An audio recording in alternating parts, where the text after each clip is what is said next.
Elektromobillar va gibrid avtomobillar ishlab chiqarishda dunyo yetakchisi sifatida mustahkam o'rin egallab kelgan Xitoyning BYD kompaniyasi o'zining flagman sedani BYD Han-L'ning yangi avlodini taqdim etib kelmoqda.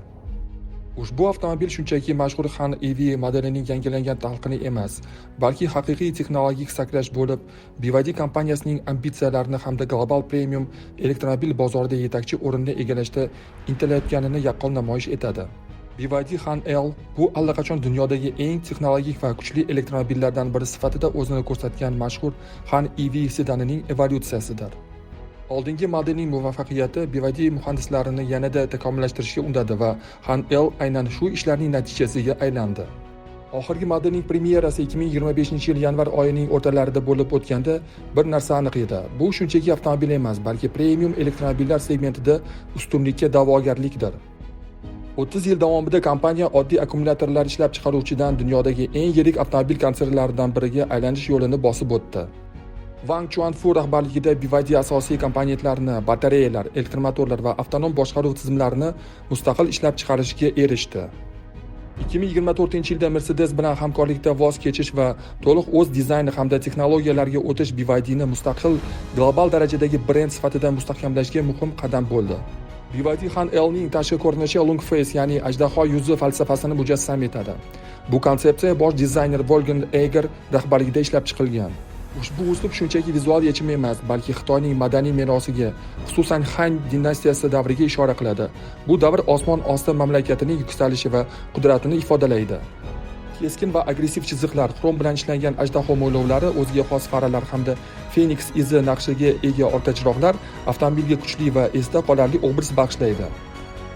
Han-L'ning o'lchamlari quyidagicha: uzunligi 5050 mm, eni 1960 mm, bo'yi 1505 mm, g'ildirak bazasi 2970 mm. Bu nafaqat ulug'vor tashqi ko'rinishni, balki keng va qulay salonni ham ta'minlaydi. Avtomobil avvalgi modelga nisbatan kattalashgan, ayniqsa orqa qator qismida sezilarli kengayish kuzatiladi. Bu esa yo'lovchilar uchun yanada yuqori darajadagi qulaylik beradi. BYD Han-L ikki xil versiyada taqdim etilgan: to'liq elektr va gibrid. Har biri o'ziga xos xususiyatlarga ega. Elektr versiya ikki xil quvvat tizimi konfiguratsiyasidan biriga ega. 671 ot kuchiga ega bitta elektromotor, umumiy quvvati 1100 ot kuchiga yetadigan ikkita elektromotor, 0 dan 100 km/soatgacha atigi 207 soniyada tezlanuvchi va maksimal 270 km/soat tezligi Han-L'ni dunyoning eng yaxshi giperkarlaridan qatoriga olib chiqadi. Gibrid versiya 1,5 litrli 154 ot kuchiga ega turbo motor hamda har biri 268 ot kuchiga ega bo'lgan ikkita elektromotor bilan jihozlangan. Komplektatsiyaga qarab 0 dan 100 km/soatgacha tezlanish 3.9 soniyani tashkil etadi. Gibrid rejimda yurish masofasi 1350 km gacha yetadi. Yoqilg'i sarfi esa 100 km ga 2 litrdan kam. BYD Han-L xavfsizlik bo'yicha barcha ko'rsatkichlarda yuqori baholarga sazovor bo'lgan. O'ta mustahkam Blade turidagi akkumulyatorlar kuzovda 65% yuqori mustahkam po'lat foydalanilgan. 7 ta xavfsizlik yostiqchasi hamda adaptiv kruiz nazorati tizimi ushbu avtomobilni nafaqat kuchli, balki xavfsiz ham qiladi. Premium elektromobillar segmentida BYD Han-L, Mercedes-Benz EQS, BMW i5 va Tesla Model S kabi gigantlar bilan bemalol teng raqobat qiladi.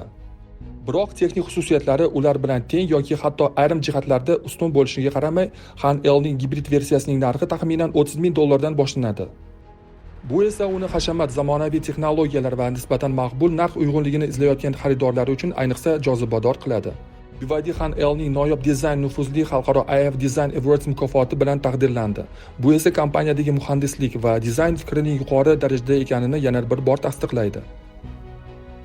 BYD Han-L bu shunchaki avtomobil emas, bu elektromobillar tarixidagi yangi bosqich ramzi, Xitoy texnologiyalari dunyodagi eng yaxshilaridan biri bo'lishi mumkinligining isbotidir. BYD Han-L'ning saloni minimalizm, zamonaviy texnologiyalar va nafislikning uyg'unligidir. Interyer bambuk kesimiga o'xshash elementlardan foydalanilgan. Nappa terisi, yog'och spon, alyuminiy bezaklar va brendga xos kumush rang aksentlar haqiqiy hashamat muhitini beradi. 2 darajali markaziy konsol simsiz quvvatlash, planshet va boshqaruv elementlarini o'z ichiga oladi. Markaziy tunnelda ichimliklarni isitish va sovutish uchun ikkita termoblok joylashgan. Elektr sozlamali ventilyatsiya, isitish va massaj funksiyalariga ega o'rindiqlar maksimal qulaylikni ta'minlaydi. 3 zonali iqlim nazorati, shovqin izolyatsiyasi va ambient yoritish esa umumiy taassurotni yanada boyitadi. Do'stlar, hozir juda qiziqarli variant bor. E'tibor bering, BYD Han L DMP 2025-yil ishlab chiqilgan bu gibrid to'liq prived lidar bilan jihozlangan versiya. Bor yo'g'i atiga 1750 km tezlarda yurgan deyarli yangi avtomobil. Bu mashina juda kuchli, a'lo dinamika va zamonaviy texnologiyalarga ega. Bunday mashinalar odatda bozorda ancha qimmatroq turadi. Aynan shu variant hozir Xitoyda va uni 180 kutmasdan Toshkentga olib kelish mumkin. Toshkentgacha yetkazib berish bilan taxminan $26,800 chiqadi. Shuningdek, rasmiylashtirish uchun muhim bo'lgan kelib chiqish sertifikati ham mavjud. Agar siz qudrat, zamonaviy texnologiyalar, dizayn va qulaylik uyg'unligini izlayotgan bo'lsangiz, BYD Han L siz uchun mukammal tanlov bo'lishiga tayyor. Huawei va GAC Porsche'ning muqobilini ishlab chiqardi. Xitoyda Porsche savdolari keskin pasayib, dilerlik markazlari yopilayotgan bir vaqtda mahalliy avtomobil sanoati ushbu brendga qarshi qo'shimcha zarba berdi. Yangi Iceland brendi deyarli Porsche Taycan Sport Turismo'ning aniq nusxasini 4 baravar arzon narxda bozorga olib chiqmoqda. Xitoyliklar nemis klassikasini sotib olishdan voz kechib, uning yanada takomillashgan versiyasini ishlab chiqish jarayonlarini o'rganib olishdi. GT7 bu Iceland nomli yangi brendning elektromobili bo'lib, uning ortida texnologik gigant Huawei va avtomobil sanoati vakili GAC turibdi. Yangilik aprel oyida Pekin avtosalonida rasman namoyish etilishi kutilmoqda. GT7da ham xuddi Taycan kabi siliq yon chiziqlar, tomchi shaklidagi optika va orqa qismi bo'ylab cho'zilgan LED chiroqlari mavjud. Dizaynerlar uni Tesla uslubidagi reaktiv dvigatelga o'xshash dekorativ elementlar bilan boyitgan. Iceland nomi AI Start New Land iborasidan olingan bo'lib, sun'iy intellekt yangi ufqlarni ochadi degan ma'noni anglatadi. Muhandislar avtomobilni 800 voltli zamonaviy platforma bilan jihozlashgan va u 3 ta elektromotorli versiyada bo'ladi. Ya'ni bittasi oldida, ikkitasi orqada. Aniq quvvat hali e'lon qilinmagan, ammo mutaxassislar uning quvvati Xiaomi SU7 664 ot kuchi bilan SU7 Ultra 1527 ot kuchi orasida bo'lishini taxmin qilmoqdalar. Xitoy bozorida Porsche uchun bunday raqobatchining paydo bo'lishi jiddiy zarba hisoblanadi. Xitoyda Taycan narxi taxminan $126,000 dan boshlansa, Sport Turismo esa $145,000 dan oshadi. Iceland GT7 esa bor yo'g'i $33,000-$36,000 atrofida bo'lishi kutilmoqda. Bu uni shunchaki alternativa emas, balki to'g'ridan-to'g'ri Porsche'ning o'rinbosariga aylantiradi. Xitoylik xaridorlar endi shunchaki Porsche egasi bo'lishni emas, balki o'sha darajadagi texnologiya va hissiyotlarni arzonroq narxda olish istagini bilishligidan dalolat bo'ladi. Iceland brendining birinchi modeli GT7 Sport Universal Shooting Brake kuzovida bo'lib, asosan Zeekr 001 bilan raqobatlashishga mo'ljallangan. Lekin bozorda boshqa raqobatchilar ham bor, jumladan Shenji Z7T. Texnik ma'lumotlarga ko'ra, bu avtomobilning uzunligi 5050 mm, kengligi 1980 mm, balandligi 1470 mm, g'ildirak bazasi 3000 mm. Osma tizimi mustaqil pnevmatik osma, oldi 2 richagli, orqa ko'p richagli. Plug-in gibrid versiya bo'ladimi, hozircha noma'lum. Huawei GT7 ni eng zamonaviy texnologiyalar bilan jihozlaydi.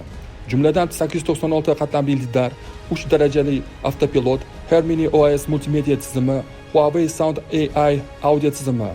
Barcha tizimlar sun'iy intellekt yordamida ishlaydi va internet orqali yangilanadi. Shunisi ta'jubki, ayni vaqtda avtomobil uchun narxi e'lon qilinmasdan oldindan buyurtma qabul qilinmoqda.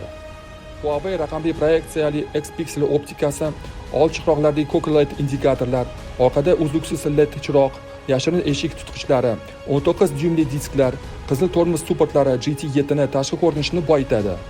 Yordamchi tizimlardan adaptiv kruiz nazorati, to'qnashuvni oldini olish, kort zona nazorati, yo'lda ushlab turish va orqaga yurishda ogohlantirish o'rnatilgan. Salonda raqamli panel, katta sensor ekran, Huawei Xiaomi ovozli yordamchisi va 9 ta kanalli audio tizim mavjud. Qulayliklardan isitish, shamollatish va xotirali sport uslubidagi o'rindiqlar, 2 zonali iqlim nazorati, rul isitish, simsiz zaryadlash va rangli yoritishdan iborat. Xulosa qilib aytganda, Iceland GT7 Porsche dizayni, Huawei texnologiyasi va ancha arzon narx kombinatsiyasi bo'lib, Xitoy bozorida premium avtomobillarga jiddiy raqobatchi bo'lishi kutilmoqda.